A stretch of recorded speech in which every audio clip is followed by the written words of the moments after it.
6 বছর বয়সী বাসিত খান মুসা, তার মাথায় গুলি লেগে গুলিটা একদিক দিয়ে লেগে অন্য দিক থেকে বের হয়ে যায়। তাকে ঢাকা শহরের বিভিন্ন হাসপাতালে ভর্তি করা হয়েছিল, চিকিৎসা প্রদান করা হয়েছে। পরবর্তীতে সিঙ্গাপুরে নিয়ে দীর্ঘ কয়েক মাস চিকিৎসা শেষে বাংলাদেশের সিএমএইচে রাখা হয়েছে। এখনও তিনি চিকিৎসাধীন আছেন। তাকে আজকে তার বাবা সাক্ষ্য প্রদানকালে তার বাবা সরাসরি দেখেছেন কিভাবে তার মাথায় গুলিটা লাগলো।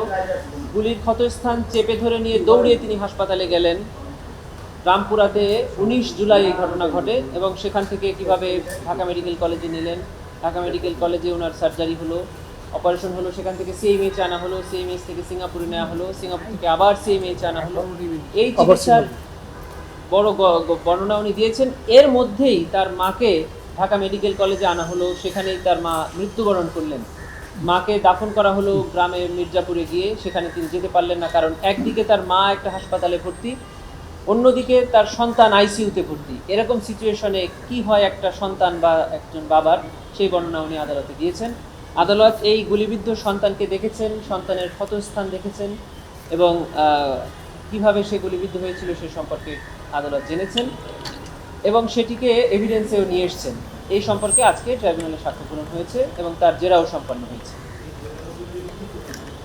এই জেরার মধ্যে থেকে ফুটে উঠেছে যে এই যে 19 জুলাই এবং এর আশপাশে কয়েকটি দিন ঢাকা শহরে এই আন্দোলনে পুলিশ এবং তৎকালীন সরকারের বাহিনী কিভাবে নির্বিচারে নিরীহ নিরস্ত্র ছাত্র জনতার উপরে গুলি করেছিলেন।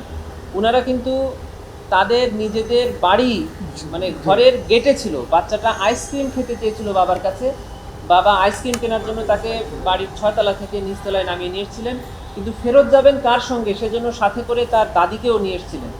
এই দাদি এবং এই বাচ্চা এই দুজনকে নিয়ে এসে যখন বাসার গেটে এসেছেন, ঠিক সেই মুহূর্তে একটা বুলেট এসে এই বাচ্চার মাথায় বিদ্ধ হয়ে পেছন থেকে বের হয়ে ওই বুলেটটি এই বাচ্চার দাদির পেটে লাগে এবং দাদি মারা যায়। ছেলেটি চিকিৎসা শেষে আল্লাহ তাকে বাঁচিয়ে রেখেছে, এজন্য আমরা দেখতে পাচ্ছি।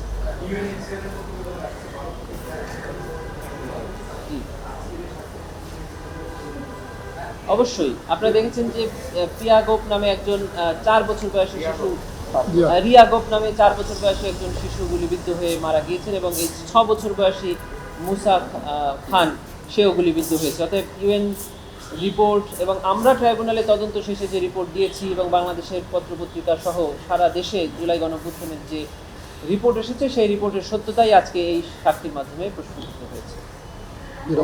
ওনাদের সাথে